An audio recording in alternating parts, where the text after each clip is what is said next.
Shalom Aleichem, everyone. We're continuing Hachzeg's learning of the Pele Yoetz.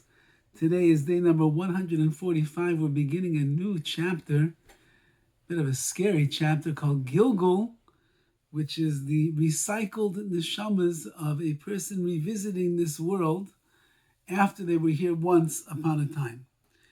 Emunas ha-Gilgul hi ta'oires ha'adam ha'roitza litein lev liyiras Hashem.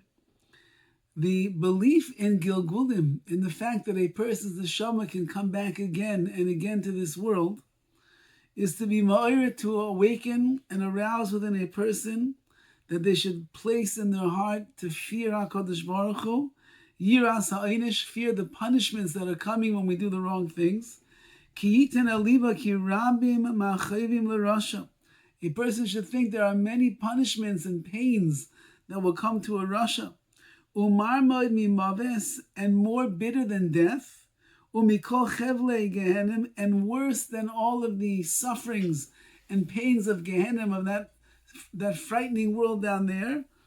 Hu ra'as ha-Gilgul is the evil that will befall a person when they are a Gilgul, when their neshama has to come back to this world once again.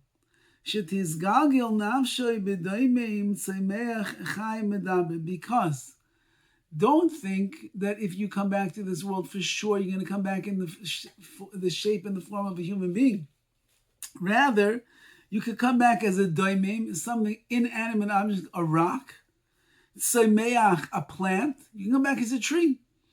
Chai, something that's alive like an animal. Umedaber, or a person.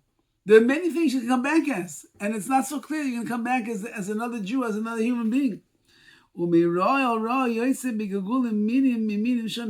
from, and sometimes you have to travel from one evil to another, meaning from one reincarnation to another, from a rock to a tree to a dog to a so on and so forth to a human being.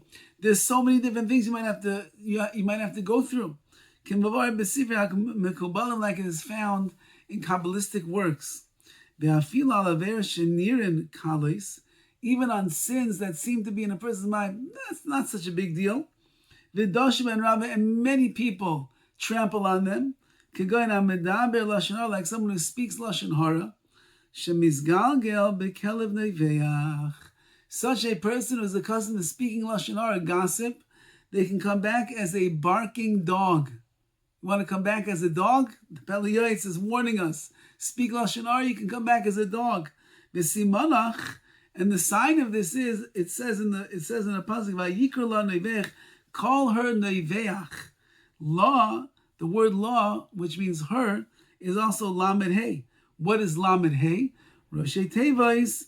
It's the acronym of lashon hara, of evil speech. So therefore, if you speak lashon hara, you'll come back as a dog that barks. V'mistakel b'arayis, and someone who stares at arayis, at women scantily clad. So Gilgul oif hanikre ra, he's going to come back in the Gilgul as a bird that is called a ra. There's such a bird called a ra, a seer. Shemezana beria, that it is mezana, it somehow commits illicit relations with his eyes, the way that it looks at things. V'simanach v'siman davar, and how do we know that? Because it says, it says, do not turn after your heart and your eyes, and be zaynim, and really be mizana, do illicit relations with your eyes. So therefore, your eyes could be the things that are doing the wrong actions, and therefore you're going to have to come back as this kind of a bird over here, because the bird glances and looks at things, so too, that's going to be your tikkun as well. The Arizal, the great and holy Arizal, the greatest Kabbalist of his generation, he once saw the nefesh, the soul of a chassid. A chassid is higher than a tzaddik, very pious individual. He came back in a goat. He came back in the Gilgul of a goat. Al sheshimesh mitasa l'or, because he had relations with his wife, intimate relations, while the candle was lit, so he could see at the time, which is which is something in halacha that we do not do. V'garim kefil lebanav, he caused defects to his children for doing such a thing. And says the Pele Yoetz, what did he come back as? He came back as a goat. Not sure what the connection is, but that was what he came back as. There's so many different types of gilgulim you can come back as. That's explained in the mystical svarim and works. Tismar sarais enosh, the hair of people should stand on end. V'yachish mifnad, he should do whatever he can to rescue himself. But while he's still alive over here in this world, while he's alive and he's breathing and living, he should do tshuva before the sun goes down. And then at that point, when he's no longer in this world, even if he has charata over there, it's not going to help. And he's going to have to be sent down as a gilgul. His nefesh is going to scream out in the pain that it's going through.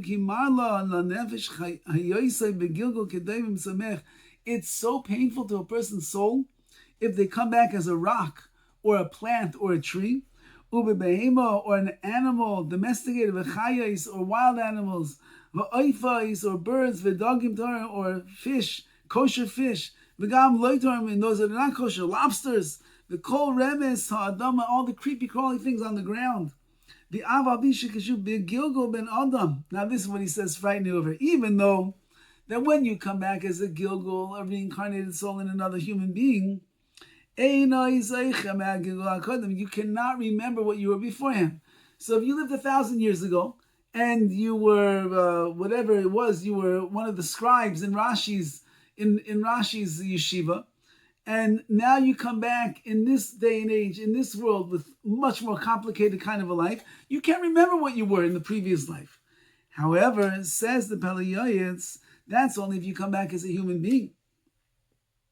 However, but if you come back as a rock, or as a tree, or a plant, or a chai, or as an animal, you'll remember what you were before. If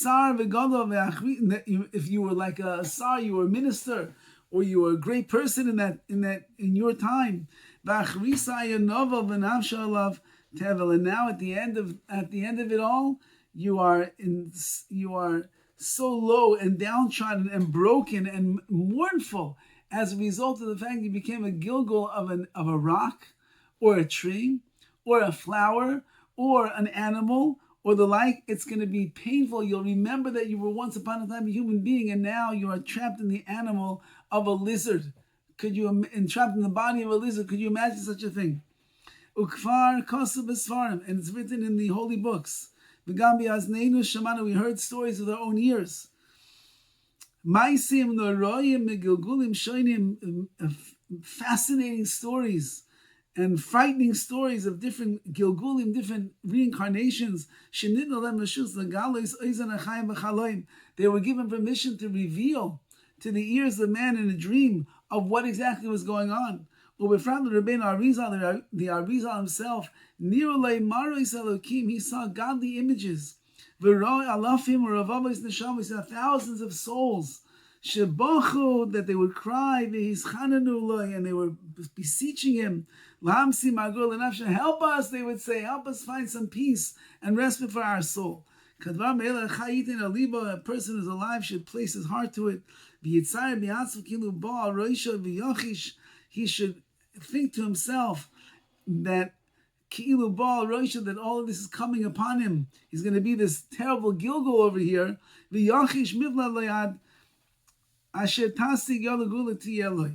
therefore he should do everything within his abilities to rescue himself and save himself, and so that he can, until he finds the ultimate way to be goyal, to redeem himself under the circumstances. Says the Pele Yoetz, you think Gilgulim, it's like this, wow, I'm a Gilgul from another life. Who says?